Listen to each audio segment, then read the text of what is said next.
اس کے بعد میں جلدی کوشش کرتا ہوں اس کو ختم کرنے کی. اس کے بعد ہم دیکھتے ہیں کہ جب وہ کشتی میں گئے تو کیا ہوا کہ جھیل میں طوفان آ گیا اور کشتی لہروں میں چھپ گئی, مگر وہ سوتا تھا. تو یسوع مسیح کے شاگردوں نے جلدی جلدی اسے جگایا اور اسے آگاہ کیا کہ کیا ہو رہا ہے, طوفان آ گیا, ہم کیا ہونے والے ہیں, ہم تو ڈوبنے والے ہیں, ہم تو ہلاک ہونے والے ہیں. اور پھر جب یسوع مسیح نے ہوا اور پانی کو ڈانٹا تو کیا ہوا, وہ بڑے حیران ہوئے کہ یہ کیسا صاحب اختیار آدمی ہے کہ ہوا اور پانی بھی اس کا کہا مانتے ہیں. اور اس کے بعد جب وہ کشتی میں سے نکلے تو کیا لکھا ہے کہ کس کے پاس پہنچے, 2 آدمی جن میں بدروہیں تھیں اور وہ بڑے ہی تند مزاج تھے اور کوئی بھی اس راستے سے گزر نہیں سکتا تھا. اور ان بدروہوں نے کیا کہا, چلا کر کیا کہا, اے ابن آدم تو وقت سے پہلے ہمیں کیا کرنے آ گیا ہے, ہمیں ہلاک کرنے اور عذاب میں ڈالنے کے لیے آ گیا ہے. تو حکم کر کے ہم کہاں پر چلی جائیں, ہم ان سوروں میں چلی جائیں. اور وہ بدروہیں ان آدمیوں میں سے نکل کر سوروں میں چلی گئیں اور وہ سلپری جگہ سے, کراڑے والی جگہ سے سلپ ہو کر کیا ہو گئیں, وہ پانی میں ڈوب کر ہلاک ہو گئیں اور وہ وہاں پر مر گئیں.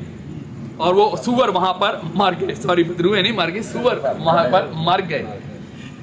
یہ 2 ابواب میرے عزیزو ایک ایماندار کی اس روحانی زندگی کو بسر کرنے کے لیے انتہائی ضروری ہیں.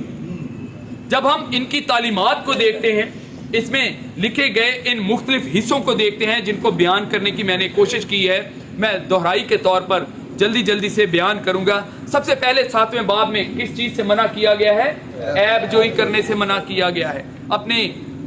اپنے بھائی کے آنکھ کے تنکے کو نہیں دیکھنا بلکہ اپنی آنکھ کے شتیر کو دیکھنے کے لیے کہا گیا ہے.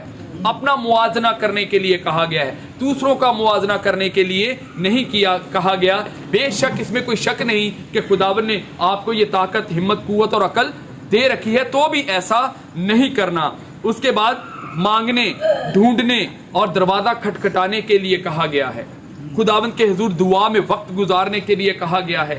خداوند کے پاک کلام کی اچھی باتوں کو ڈھونڈنے کے لیے کہا گیا ہے. سچائی کو تلاش کرنے کے لیے کہا گیا ہے. یسوع مسیح کے پیچھے چلنے کے لیے کہا گیا ہے. دروازہ کھٹکھٹانے کے لیے کہا گیا ہے.